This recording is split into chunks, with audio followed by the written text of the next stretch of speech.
Setelah Anda memperoleh data interval, dalam hal ini ada 3 variabel, data interval X1, X2, dan Y di SPSS. Selanjutnya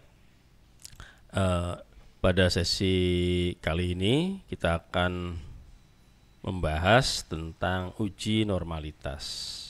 Uji normalitas, langsung saja di sini ya. Uji normalitas secara teknis seperti apa? Uji normalitas ini secara garis besar ada dua bagian. Ada dua bagian ya, ada dua tahap maksud saya. Ada dua tahap. Yaitu tahap pertama adalah mencari residualnya dulu, residualnya. Yang kedua adalah tahap menguji residual. Apakah residual tersebut normal atau tidak. Nah, tahap ketiga itu sifatnya adalah opsional.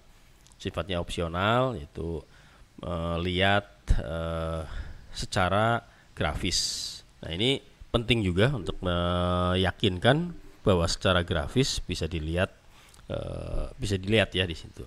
Nanti terdistribusi secara normal, bisa dilihat secara grafis. Untuk lebih jelas, langsung saja kita praktekkan caranya. Pastikan X1, X2, Y sudah ada datanya ya tentunya. Datanya dalam bentuk interval. Kemudian di sini untuk tahap pertama kita cari residualnya. Tahap pertama mencari residual. Analyze, regression, linear. Pada kelompok ini di sini ada Y ya, di sini ya, ada variabel Y, ada variabel X1, X2. Yang Y kita pindahkan ke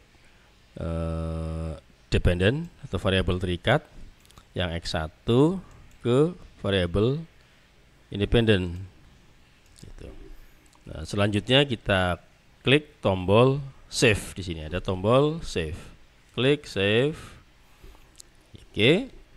Setelah itu di sini ada residuals. Di bagian residual kita centang atau checklist unstandardized.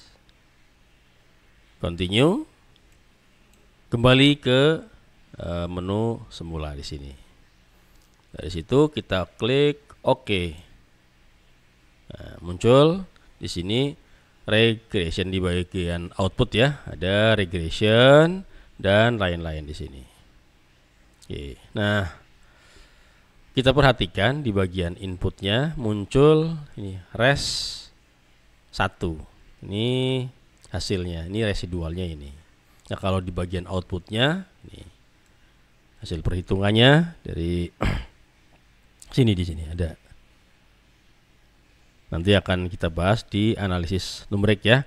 Untuk kemudahan di sini kita akan fokus di bagian sini. Nah, ini untuk tahap pertama untuk mencari residual. Nah, tahap kedua adalah mengecek ini apakah nilai residual yang diperoleh normal ataukah tidak. Caranya, untuk tahap kedua, klik analyze. Situ ada, kita pilih non parametric test. Ada legacy dialog. Pilih legacy dialog. Legacy dialog, pilih one sample KS.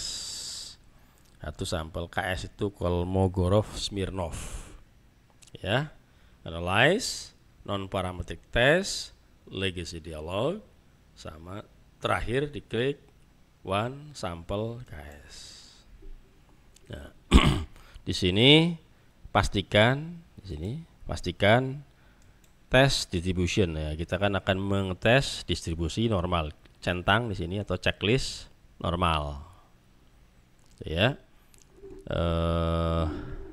Tes variable list yang akan dites apa? Yang akan dites adalah ini kan residualnya, res satunya klik ini ke kanankan di sini. Kanankan, terus langsung Anda klik OK. Nah, ini ada n-par test hasilnya ini. One sample Kolmogorov-Smirnov test. Yang perlu kita perhatikan di terakhir di sini ada asymptotic 0,200.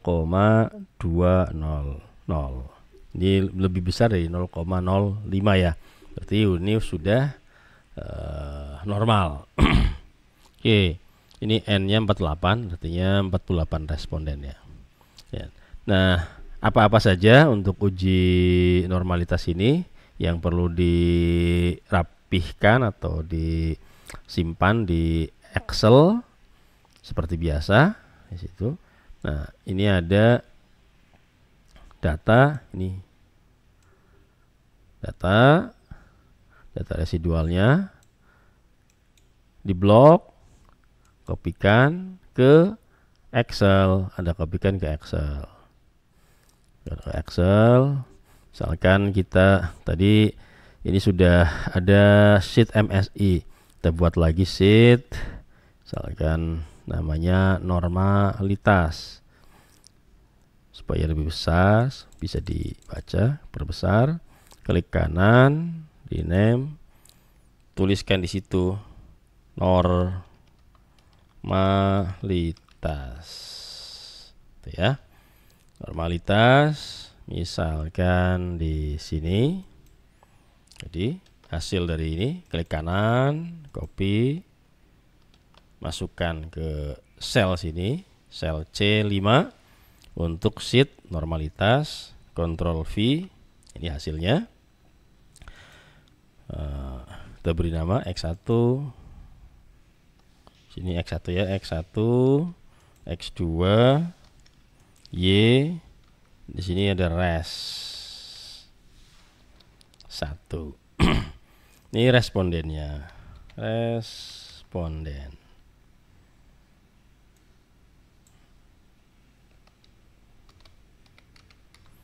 Ya, respondennya ini, respondennya seharusnya 48. Kita cek 48 atau enggak. Coba tarik, di sini ada, nah seperti ini. Oh ternyata betul, udah ada 48. Ini ada tanda pagar, ini biasanya kurang luas di sini. Kita perlebar. Nah, ini hasilnya, dan kita rapihkan seperti biasa. Ya, rapihkan.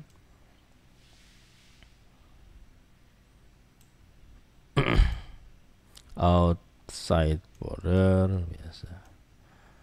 Sini. Nah, misalkan seperti ini. Kalau Anda kepingin di garis ya boleh. Ini selera, masalah selera ya. Silahkan. Yang penting datanya. Yang penting datanya. Nah, oke. Saya kira sudah cukup rapi sini. Ada respondennya sampai 48. Data X1, X2Y sudah. Nah, ini data resnya. Nah, ini yang barunya kan ini. Data residual. Data residualnya yang akan kita olah. Nah, untuk mengecek residual ini normal atau tidak, tadi sudah. Ini outputnya di sini. Outputnya adalah n-par test. Nah, di sini. Sini ternyata hasilnya asymptotic di sini lebih besar dari 0,05. Di sini 0,2 atau titik 200 itu artinya 0,200. Ini berarti lebih besar dari 0,05. 0,20 lebih besar dari 0,05. Jika asymptotic-nya ini lebih nilai ini ya, nilai asymptotic-nya lebih besar dari 0,05 dikatakan normal. Oke, copy normalitas. Ini bentuk apa? Datanya seperti ini. Terus tadi hasilnya, hasil tesnya adalah, coba kita Ctrl V ya, Ctrl V. Nah, seperti ini.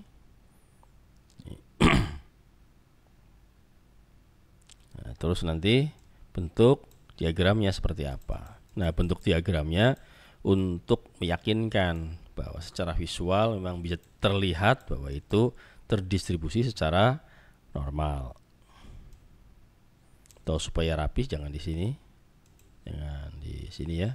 Kita ke bawah saja di sini. Ctrl V. Lebih rapi. Ya, lebih rapi. Oke.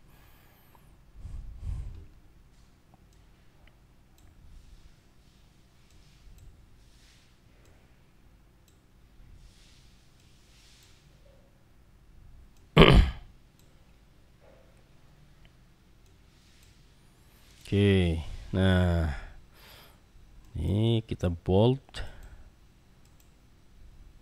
Nah, ini tahap pertama, hasilnya ini res, nilai resnya. Tahap kedua, uji resnya apakah normal atau belum dengan mengecek nilai asimsiknya. Nah, ternyata lebih besar dari 0,05 maka terdistribusi secara normal. Ya, residualnya normal. Oke. Nah, untuk meyakinkan kita lihat secara grafis. Untuk melihat secara grafis di sini kita kembali ke SPSS. Nah, caranya seperti apa? Secara grafisnya, secara grafis kita lihat ya, analyze tuh. Terus Anda lihat di sini regression linear. Tuh. Kalau tadi untuk mencari res kita klik tombol save. Kalau untuk mencari grafik atau menggambar grafik, melihat grafik, kita klik plot di sini. Klik tombol plot. Nah, ini Z-pred-nya, Z-prediction-nya masukkan ke X. Oke.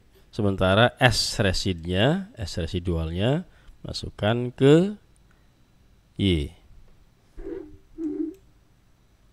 Itu ya. Nah, di sini kalau pengen menampilkan histogram ini. Nah, kita lebih simpel aja ya, di sini normal probability plot. Juga di sini bisa, di sini normal probability plot. Tuh, bisa kita pilih dua-duanya. kita pilih dua-duanya. Coba kita pilih yang ini ya, normal probability plot. Continue. Ya, continue. Oke. Apa hasilnya seperti apa? Ini hasilnya, ini regression bla bla bla, di situ ada variable enter, remove dan seterusnya. Seharusnya ada chart. Nah, sudah ada chartnya ini. Ini chartnya seperti ini. Normal PP plot, normal probability plot ya di sini ya. Of regression, standardized, residual. Ada dependent variable Y di sini. Oke, ada observe, probe, ada expected probe atau probability. Ini secara sederhana bisa Anda lihat di sini. Ada lihat, ada garis di sini, ada garis. Nah, distribusinya ini, titik-titiknya ini mendekati garis tersebut. Jadi ini tandanya terdistribusi normal bila distribusi dari titik-titik ini di dekat garis lurus ini. Kita klik, kita pilih standardized, itu artinya dinolkan di sini ya, standardized kan. Dimulai dari 0,0 di sini. Oke, chartnya seperti ini. Nah, ini untuk scatter plot bentuknya seperti ini. Bila Anda menginginkan histogram, tadi tinggal pilih atau checklist histogram. Nanti ada gambar histogramnya. Ini untuk simple saja. Ini chartnya seperti ini. Copy ke normalitas tadi ya. Kita copy misalkan di mana? Katakan di sinilah ya. Oke. Ctrl V. Nah,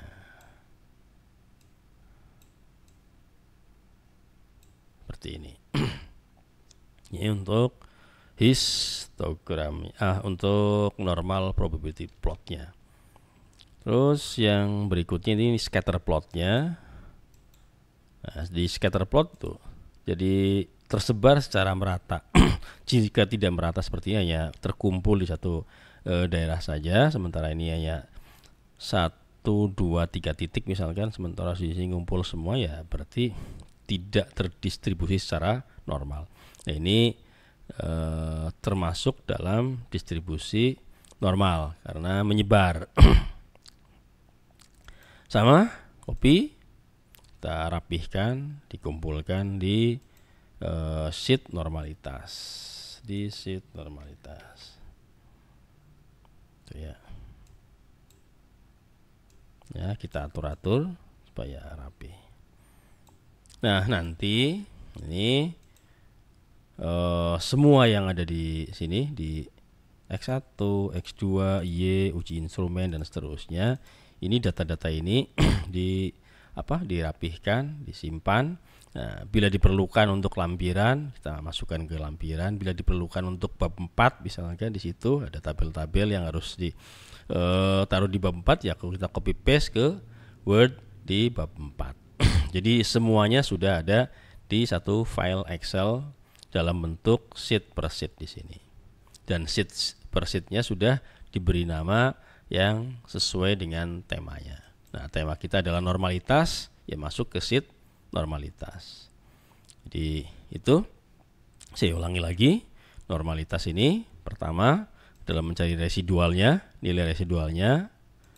Tadi caranya sudah dibahas. Kemudian setelah residual didapat, kita cek apakah nilai residual tersebut normal atau enggak dengan lihat ini asimsik.